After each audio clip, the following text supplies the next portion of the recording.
Namo tassa bhagavato arahato sama sambuddhassa. Namo tassa bhagavato arahato sama sambuddhassa. Namo tassa bhagavato arahato sama sambuddhassa.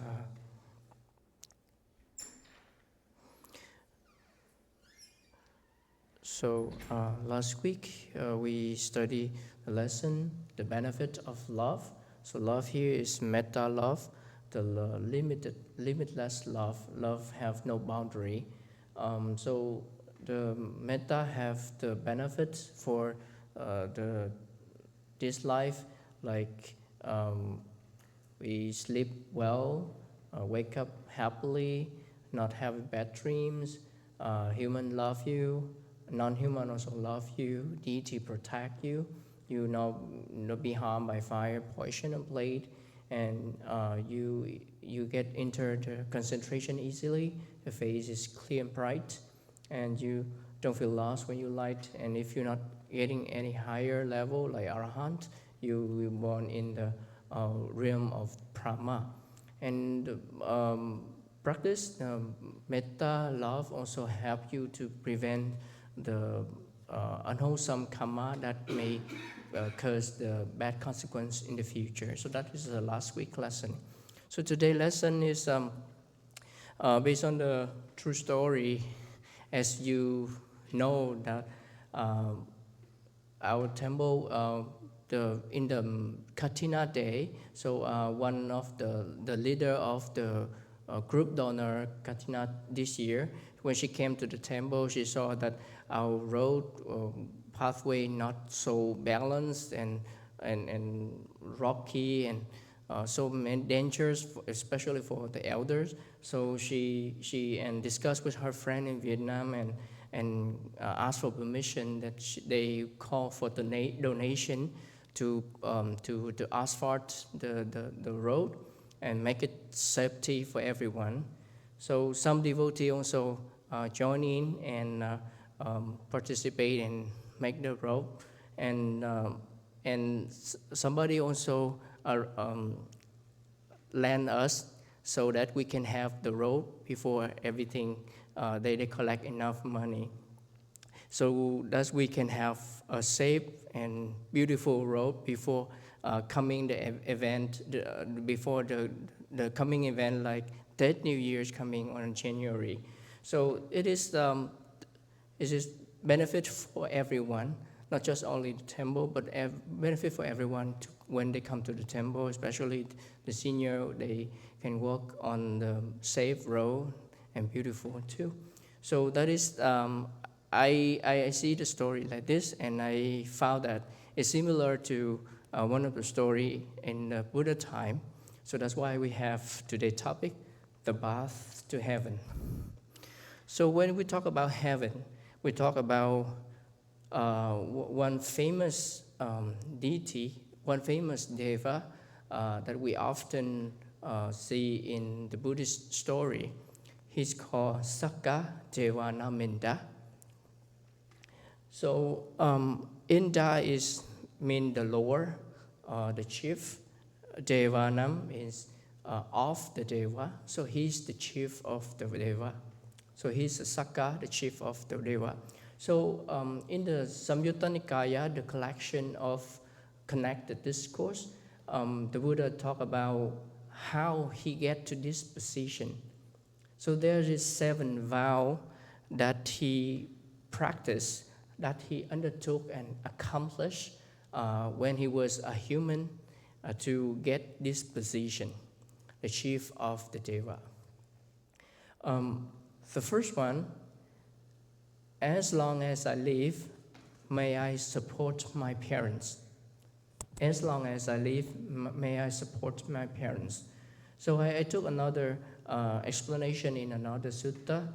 So the Buddha encouraged the children should support their parents as the eastern direction. So you know the eastern direction, the sun come up. So in the same way, parents is the very first person, our very first supporter, very first benefactor for us. So that's why he used the eastern direction. So the children should take care of their parents as the eastern direction, how they support them. I will support, the first one, I will support who support me. So the parents take care for us since we were really young, give us milk, let us develop our body, take care of us, take a bath, or take care of us in the dangerous cases. So when they go old, at their old age, so we should return them, pay back them by taking care of them, like even take a shower for them, etc., and giving them food, provide them food. So that's the first one, how the children should support their parents. Second one is do their duty on their behalf. So left our work behind and do their duty. The duty is concerned with the government or the king. The third one, try to maintain the family tradition. So family lineage, family tradition is like not destroy the treasure of the parents, like land, like the money, and try to keep the family lineage. We try to remove the bad tradition, unwholesome tradition, and establish more wholesome tradition for the family. And the wholesome tradition, like offering alms to the monk, so we try to keep that good tradition of the family. So that is the third one, keep the tradition of the family. The fourth one is taking care of the inheritance. So the bad child is the one who not listen to the encourage of the parents, listen to the advice of the parents. So the one who maintain well the inheritance is the one who try to listen to the parents, the good advice, so that they have the moral life. So inheritance here refer to the good conduct, the good advice that the parents give you. So that is the fourth one, try to maintain the inheritance. It's been the good conduct, the morality. And when they pass away, I will make merit, do meritorious deed, and offer and give on behalf of them. So that's we often do here when we have the ceremony. We make merit, and then we share the merit to the passed away relative, especially our parents. So that is the 5 things that the Buddha encouraged, how we should support our parents. And in this sutta, in this discourse, the Sakka, he also did support his parents as long as he lived. So the second one, he vowed that as long as I live, may I honor the elder in the family. So honor means respect toward the senior in the family, such as like uncles, like aunts, like the wife and husband of uncle and aunt, etc. The third one, as long as I live, may I speak gentle. Speak gentle means sweet, using sweet, gentle, and pleasant speech to the person, so they may feel good when they listen to us, not harsh word, not harsh speech. The fourth one, as long as I live, may I not speak divisively. So not try to divide people by using word. So some people talk to this person and try to talk to another person and make them not union, not harmony. So may I never speak divisively as long as I live. So the fifth one,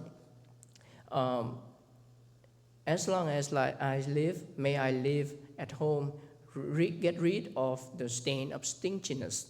So stinginess is like kind of stain, like kind of defilement. and I want to get rid of them, get rid of the stinginess, and become a person freely generous. So freely generous here refers to you give, but you not expect order to return to you. Sometimes we give, but we may think that we may get something back. But freely generous is not like that, not without any expect. And we become open-handed. Open-handed is like we wash hand by water, and water go out of our hand, not keep anything back on our hand. So open-handed, it means that when we give, we not keep anything back. Okay? Loving to let go. Loving to let go means you delight in giving. Commit to charities means you become appropriate for the person to ask, and when they ask, you get ready to give. And loving to give and to share, so you become a person who delight in giving and sharing. When person in need, so you get ready to give it, to share it with the person you need. So that is the fifth one. So the sixth one, as long as I live, may I speak the truth. Never speak lie, never try to deceive people, always speak the truth. And the seventh one, as long as I live, may I be free from anger. And if any anger arises, may I quickly get rid of it. Not to deal with other person by anger. And if any anger arises, I will get rid of it immediately, quickly. So that is the seventh vow of the Sakka, the chief of the god. And one thing that you should see that in his vow, there's a word that as long as I live. It means that for whole his life, he tried to practice, he tried to accomplish these things for whole his life, not just for a period of time, not just 1 day, 1 month, one year, but as long as I live. So because of that, he can get the position like the chief of the deity. And in the Samyutta Nikaya, the Buddha also mentioned that because of his special thing that he do, wholesome thing that he do, so he gets some name that the other person name him, like Purindada. Purindada is the first giver, because when he was a human, he often the first person to give. For example, we have a group of person, and when you saw something that some person needs something, that he will be the first one, have the idea, I will support that person. So he is the first one. Sometimes we not the first one, we saw others do and we try to follow them, but he's the first one, okay? And he also, he also has the name Vasava, means the person who gives the guest house, because in his life, he often built a guest house to let everybody, when they go along the street, they have a place to take a rest. And he also, he is named Sakka. The word Sakka here is because he give carefully. He give carefully. The word Sakka means he give carefully. That's why he has named Sakka. So in Anguttara Nikaya, the Buddha talk about give carefully. It have a good benefit for the giver. So someone might give a gift, even is not so good quality and really good quality, because of their they cannot give a better thing, but they try to give their best. Okay, maybe something not so good, and sometimes maybe it's really good. But if they give it carefully, and thoroughly, they put their mind into the giving, into the offering. They give with their own hand, by yourself. You do it by yourself, and you don't give the thing that you're gonna throw away. And you give with all the consideration for the consequence, for the result. You know the result will come with the action you do. So when you do like that, it's called do carefully, sakkachang. Sakkachang, do carefully. So when you do like that, it will yield the result different from the person that give carelessly or give without put their mind on that, or other person to do not by their own hand, or they give something that they plan to throw away, but instead they give, or they give without knowing the result of the action they do. So it yields the different result.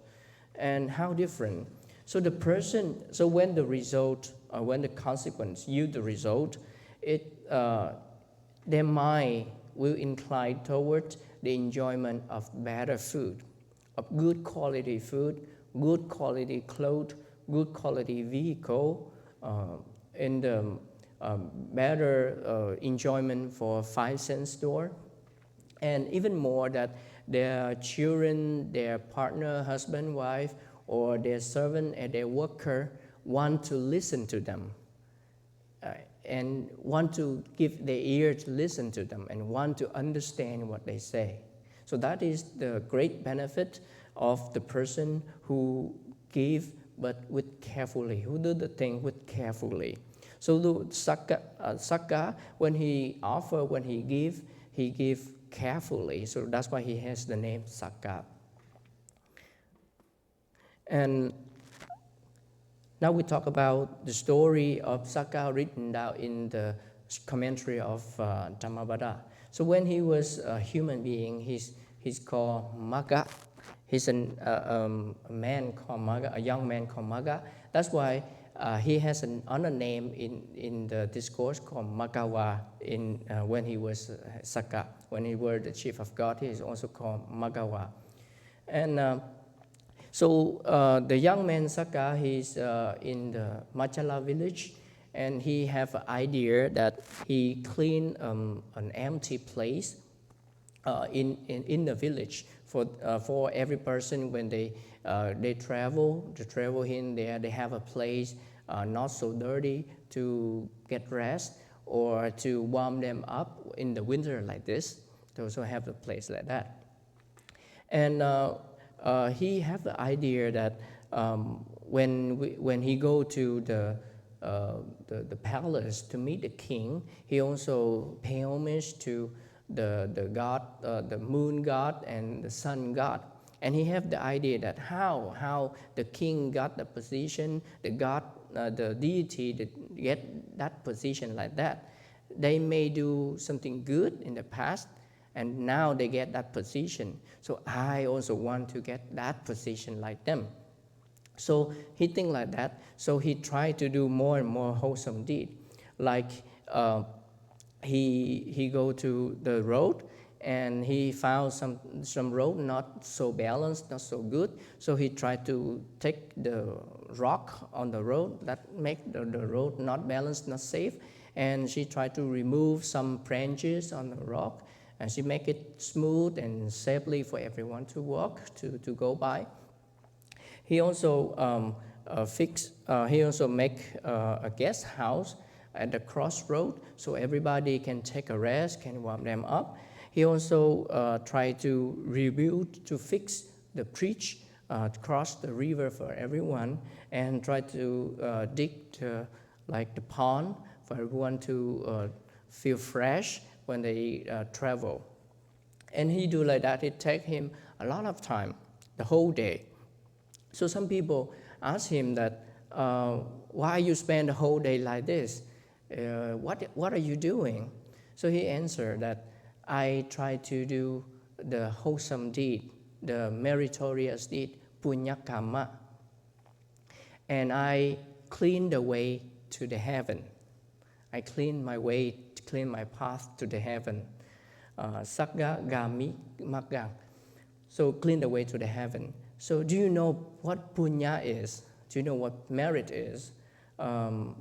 Have you ever, the man answered, no, I don't know what punya is. So have you ever go to the palace to meet the king? Yes, I do. So do punya, do meritorious deed to get that position.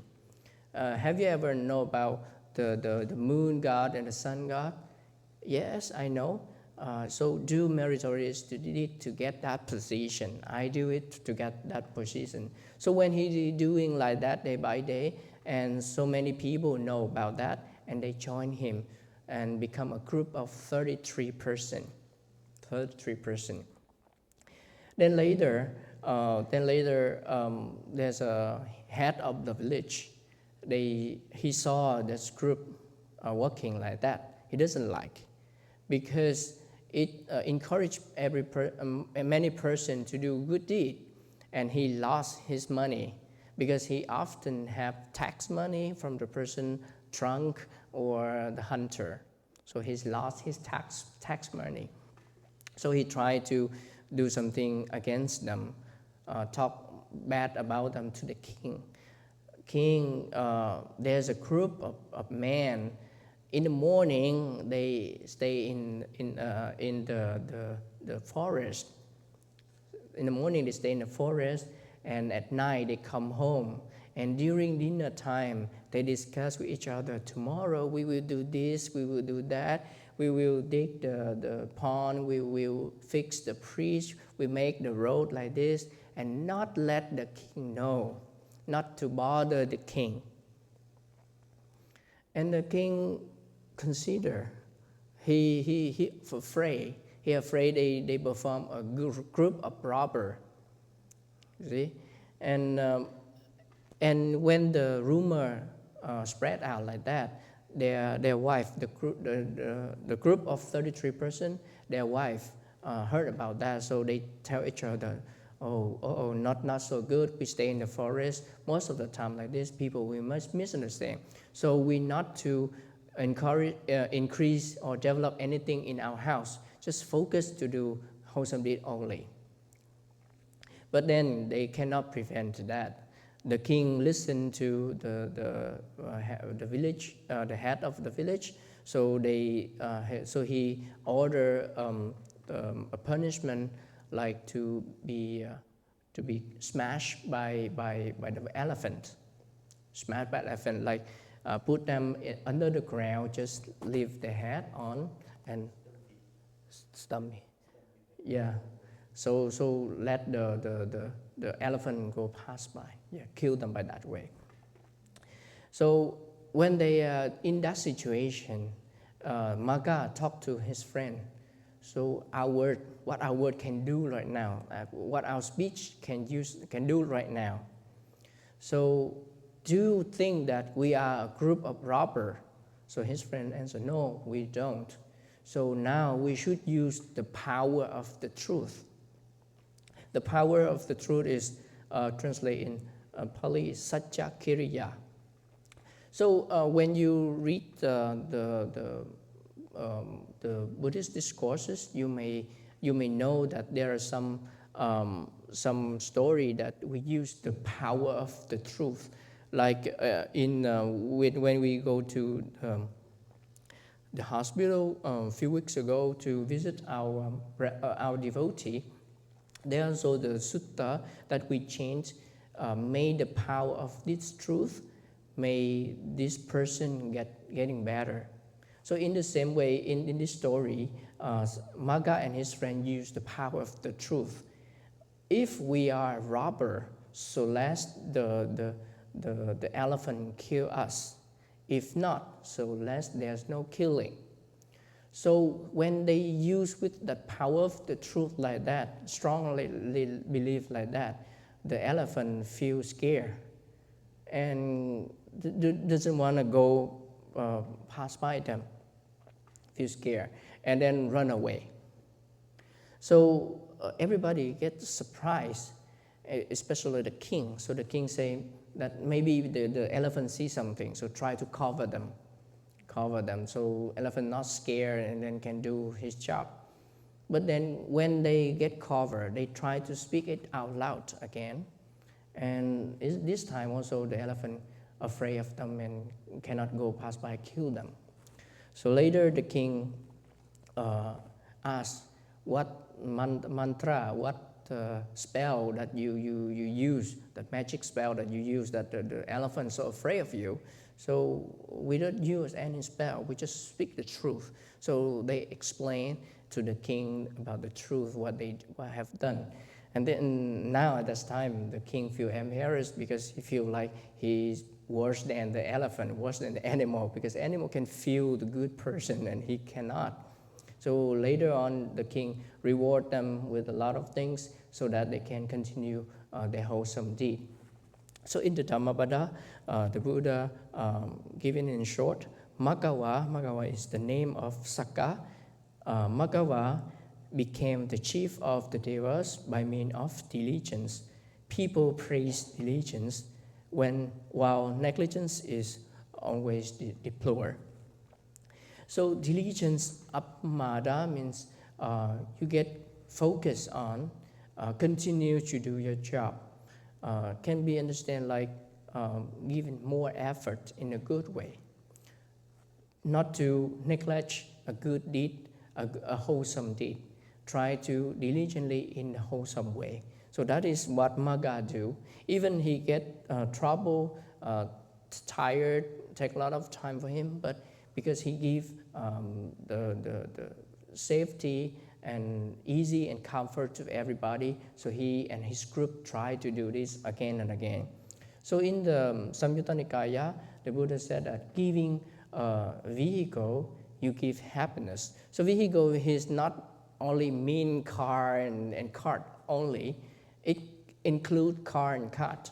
But it can be like umbrella, giving walking stick, giving table and chair, giving the road cleaning, safety for the road, or making stair for people to walk, or build a bridge, or prepare the boat for people. So that's all thing called vehicle. So when you give a vehicle, you give all the happiness because they feel easy and feel ease and comfort when they use your offering, when they use your giving. So that's why Sakka do a lot of good deed for giving other people ease and comfort, and that's why he get the position like the chief of the Deva, Sakka, the king of Deva. So today we study the path to heaven, especially focus on Sakka. He has 7 vows for all his life. As long as I live, I will support my parents. I will honor the elder. I will honor the elder. I will speak gently. I will not speak divisively. I will speak only the truth. I will have no anger and get rid of anger as soon as possible. And I will be the person who have open-handed, generous, give it to other person. And he, and all his life, he try hard to give ease and comfort to other people by make the road, clean the road, make the road safety, dig the pond, giving the guest house, and fix the bridge for other people. Even it get trouble for him, like the story, but he tried more and more with his group, 33 people. That's why after that life, all of them will be born in the Tavatimsa heaven. And the word Tavatimsa is mean 33. So all of them will be born in Tavatimsa heaven, and Magga is the chief of them. So I bring today's topic and the story to encourage all of you to do more and more good deed, not only to help yourself, but also helping other people around you. So thank you for listening.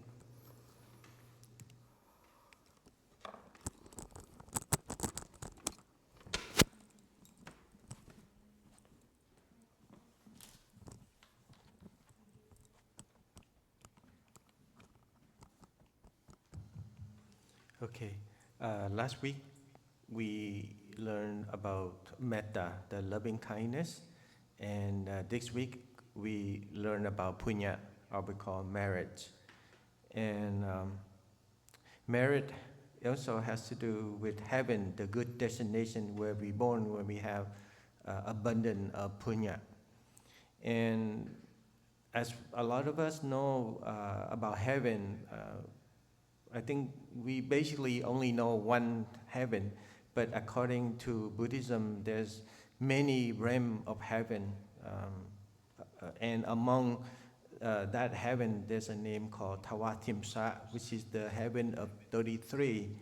And the reason we hear 33, it has to do with the story that he just mentioned about Sakka and the 33 men who follow him to do all the good deed, accumulate so much merit that they born into one of the heaven realm called Tawatimsa, which is heaven of 33.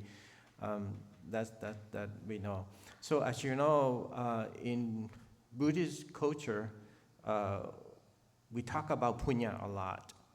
And for those who have much punya, their life is very better off in a good, very good state.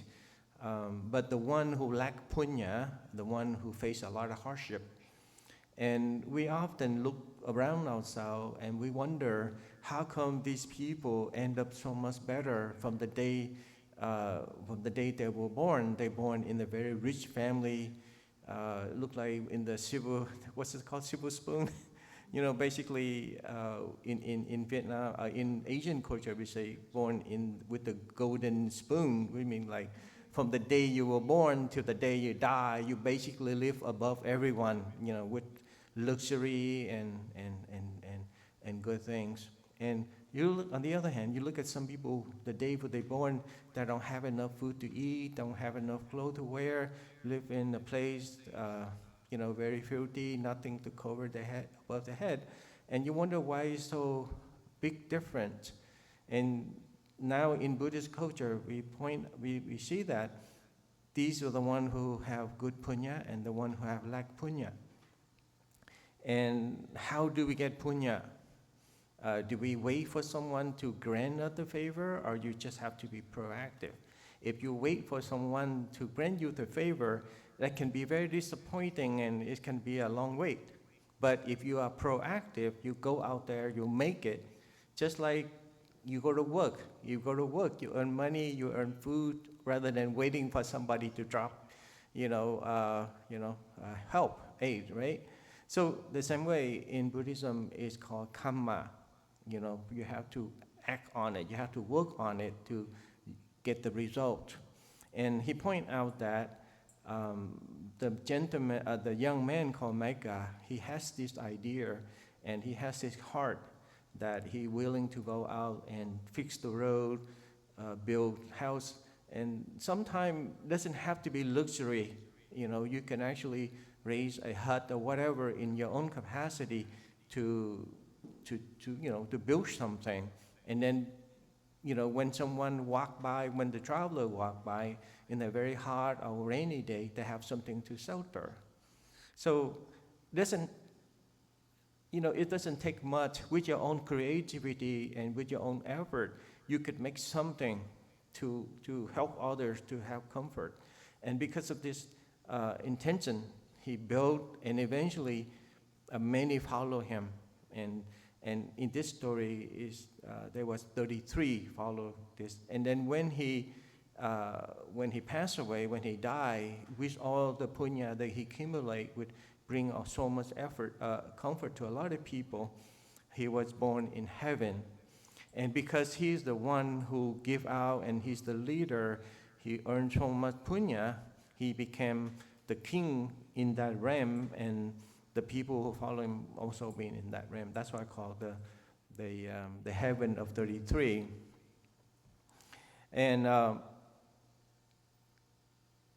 we often hear the king of heaven, and each of the realm, there's only the king. You know, in the heaven realm, there's a Lord, there's a king, and in heaven, according to the scripture, the Buddhist doctrines, that being who born up there, they have a very luxury life, very supreme material things.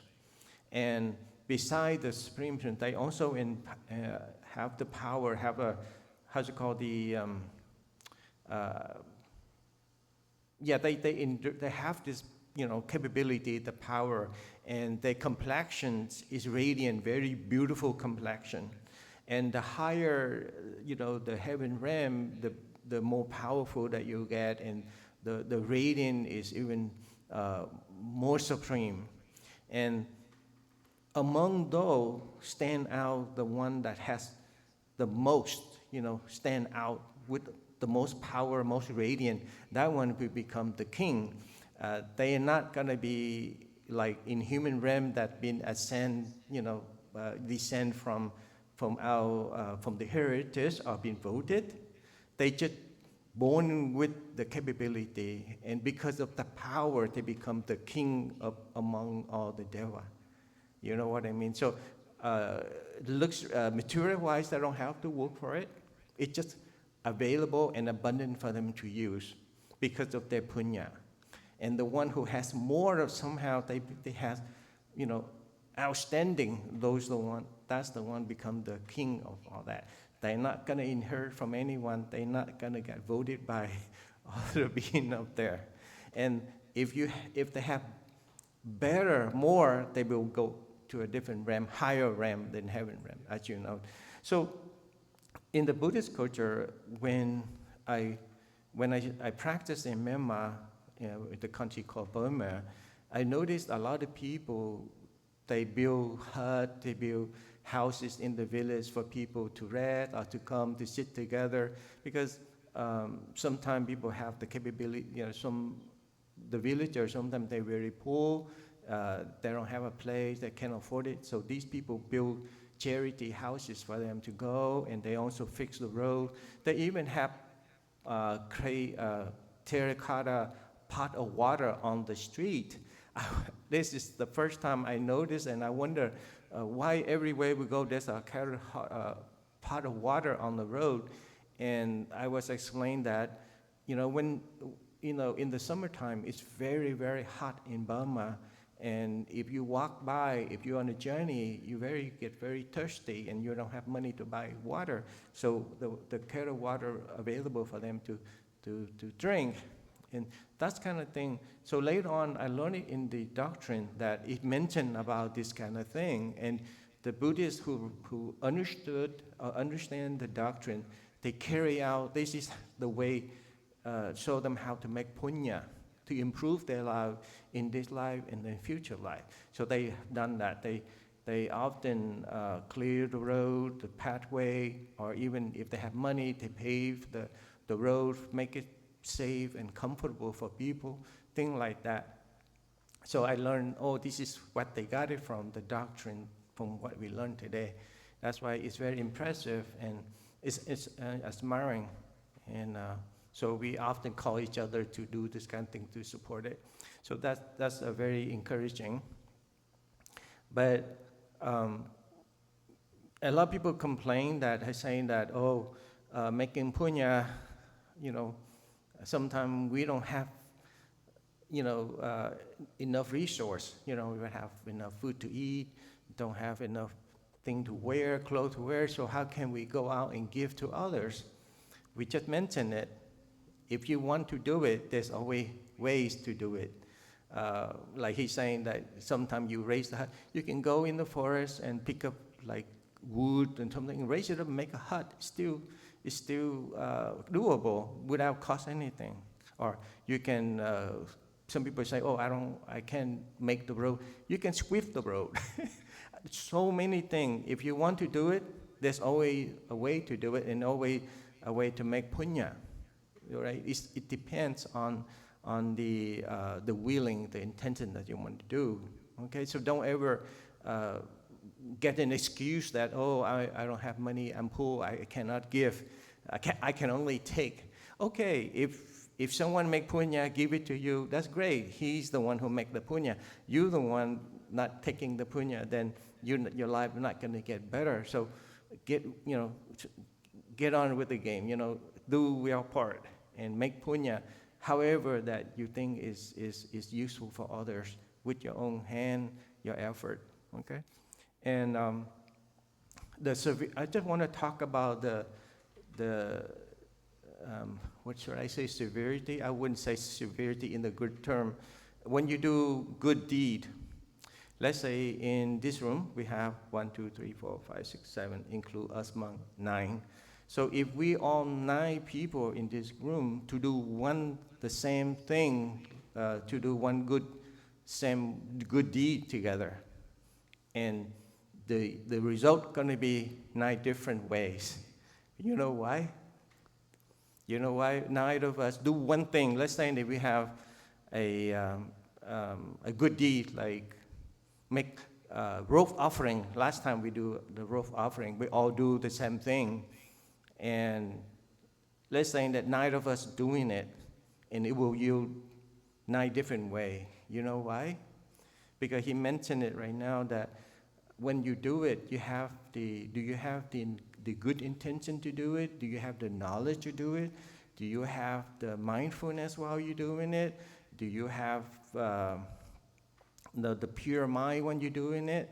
So the mind is very, very unique, because at that very moment you do something that one thing is lack, it yields the different result. So that's why he mentioned it. When you do something, you should do with knowledge. You should do with knowledge in a way that you know how it will bring the result.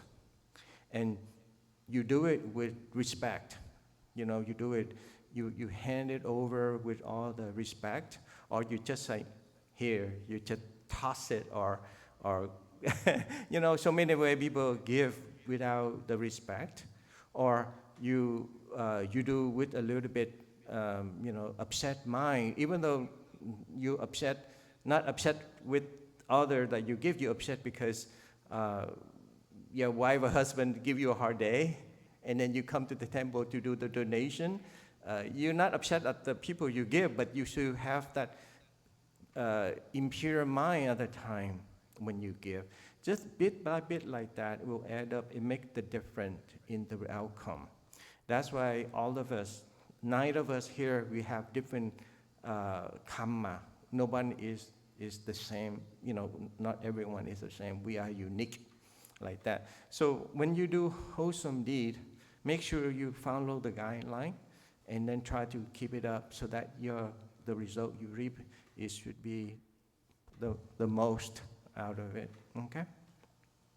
You want to mention something? One more thing I want to add. When you read this story, one more thing that you should find out that Magga at that time, there's no Buddha, right? He not follow any Buddhist teaching. He just tried to do good deed, and he still get the whole good result, reward in heaven. So last time, one of the devotees asked us that if a person from different religion, so they do good things, will they be born in heaven or not? So from the story, you can answer, you can reply them that yes, everybody, no need to follow the Buddha teaching, no need to become a Buddhist follower. If they do good things, they do wholesome things, just like Magga, they can still be born in heaven. And that heaven can include everyone, even the different religions. Yeah. Yeah, that's a common question that we monks get asked a lot. That's the beauty of it. The nature of wholesome deed yield the same result, whether you're a Buddhist or not a Buddhist. But the Buddha point out that this is the right way to do it in order to get the result. So you don't have to be a Buddhist, to be born in heaven, or get this result. You just do the right thing, bring happiness to others. You know, let's do call win-win action. You know, good for yourself, good for others. Then you reap the result. And sometimes people are saying that how heaven is different. Is it going to be one heaven for Christian and then one heaven for Buddhist? Well, we have one realm of human. you know, and among us, we have different kind of faith, different thing. So it's the same. It's the same heaven. The only difference in that heaven, the being in that heaven, is that one with right view and one without right view. One with right view understand about cause and effect and, you know, all these things that like the Buddha point out, while the other not in, we call wrong view, is thinking that heaven is eternal. You know, one, I'm up in heaven, I'm forever be good, you know, I won't ever leave heaven. But the right view being will understand that everything is impermanence. Human realm is temporary. Everybody knows one day we will die. But in heaven realm, it's also temporary.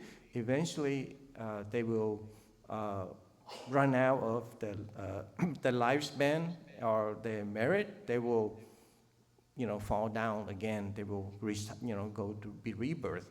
Even though the lifespan in heaven is so much longer than the human realm, so long that they think they, you know, it's eternal. But there's a limit time up there. So yes, there's so many beings in heaven that not actually Buddhist. In the doctrine that mentioned that some of the disciple of the Buddha at the time, like Moggallana, he's the chief, the disciple who has the best psychic power. When he goes to heaven, he gets challenged by the heaven beings up there. Or the Buddha also, when he went to heaven, he also gets challenged by the being up there. And with the power of his wisdom, he defeat them or convince them the right way from the wrong way. So there's a lot of wrong view having been up there. And eventually, they exhaust their lifespan. They will be, you know, they go down to heaven or even to animal realm. Depends on their karma, depends on their merit up there. Okay, so just to get that one straight, it's the same heaven. That's the one of the devotees, she's a Buddhist, and her husband is Christian, and he you know, her question is that he practiced Christianity, I practice Buddhism. Will he and I meet in heaven? It depends, yes and no. Depends on the level of your merit, your punya, or the condition that you will see. Because heaven up there is not a like small place that you can actually bump to each other. You know, just like in the human realm, right? Just talk about, you know, in the human realm, you can't just like guarantee, oh, I will see you in America. You know, in America, how big is America, right? I mean, if you have your good condition or somehow connected, you will see each other. If not, you won't ever see each other face to face, even though you're in the same, you know, level or same realm, right? Like that. So yes, they could see each other up there. You know, depends on the condition. Okay. A lot of people, you know, ask questions. Sometimes it can be very funny, but it's very, very normal. Yeah. And Okay. talk about heaven. Also, the other way talk about the hell. So even you follow the Buddha teaching or not, being the Buddhist follower is not giving you a word that you go in heaven, not to go in hell. It all depends on how you do, how wholesome you are, how good you are. So Buddhism not to punish you because you not follow Buddhist, and not to get your reward to be born in heaven because you Buddhist. All depend on how good you are, how wholesome you are. Yeah, Buddhism is all about the action, the commitment, the practice that yield the result to determine where you will be, and not because you take the initiation to be a Buddhist and you save. It has to rely on the practice.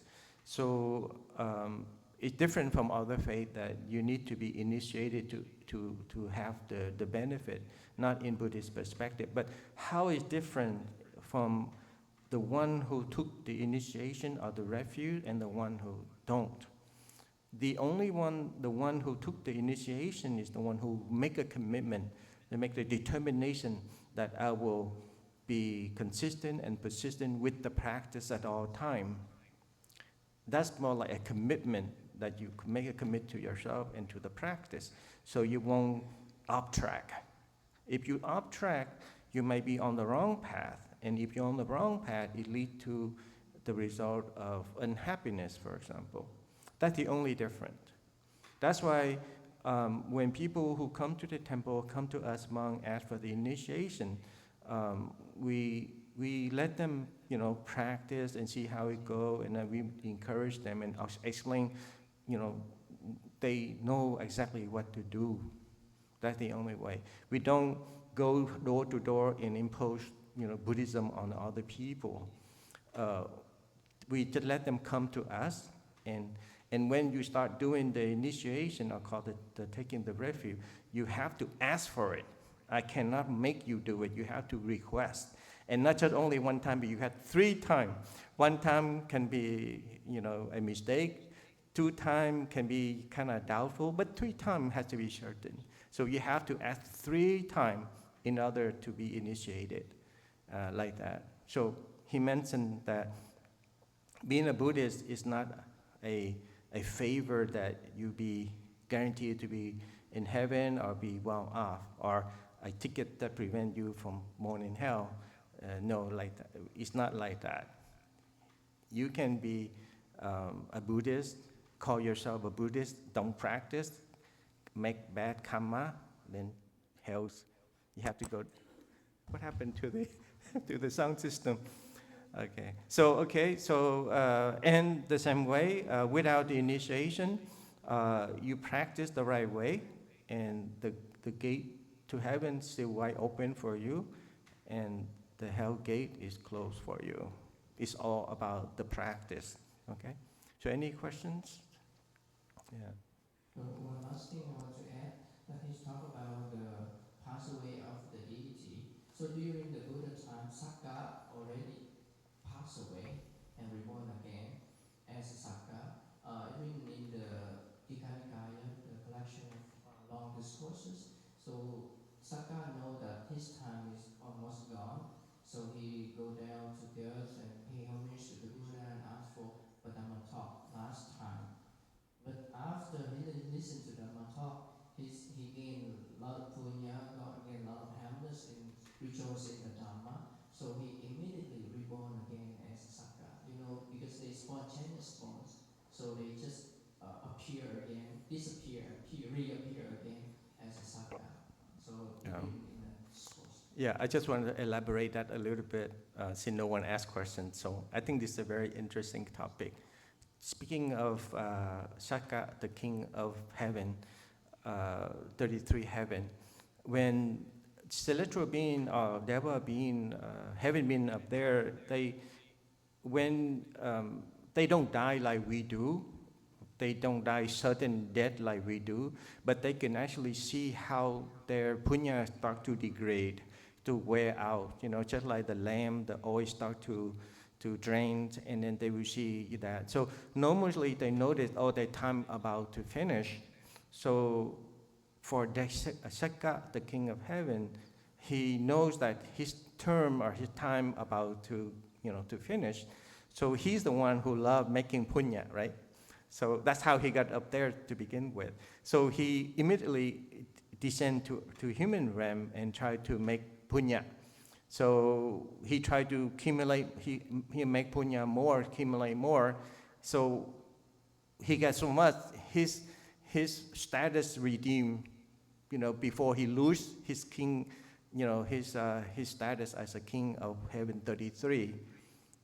That's why he mentioned that he went down to heaven and make punya. And we read a lot of story that he often disguised as a poor old man, tried to make punya with Moggallana when he just emerged from the meditation. Kassapa, Venerable Kassapa, and he got spot out. So Venerable Kassapa, he recognized, he's not the regular old man. So he said, wait a minute, who are you?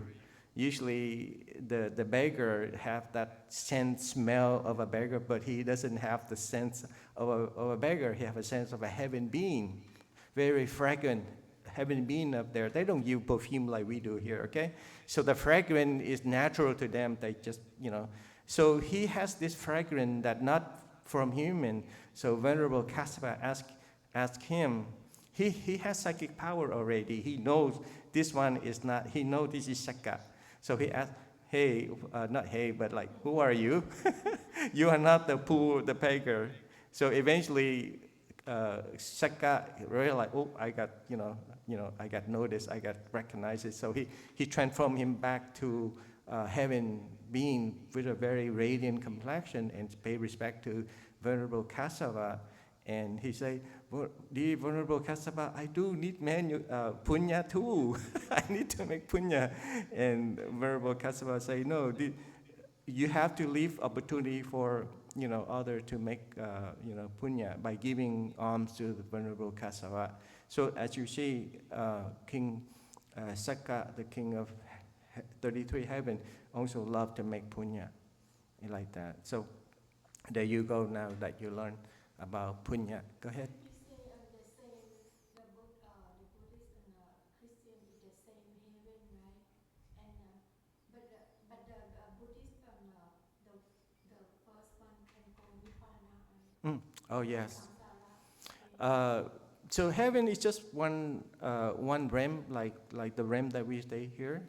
But Nibbana and Nirvana and Nibbana is outside of this three, outside of this called the cycle of rebirth. So it's different. It's only Buddhism has Nibbana. None other faith has Nibbana. But the heaven, the world is the same for all beings. You know what I mean? So, but being born in heaven doesn't mean there's only one heaven, that all beings will go there. Sometimes there's many world of heaven too, right? So you cannot say, oh, I will see you in heaven, right? If you do indeed, both of you will be born in heaven, that may not be in the same heaven. Even if in the same heaven, you may not bump to each other, right? Just like, hey, I see you in the human realm. Will you ever bump to each other in heaven realm? The human realm? May not, right? Because it's big. Yeah, and also depend on the condition that you meet. Some human you will never meet in your life before you die, right? So there you go. Heaven is the same for all beings. And there's many worlds of heaven too, not just one. Okay? All right. So, any more questions? Okay. So I think I passed the time already. So now we do chanting, Saint Mary.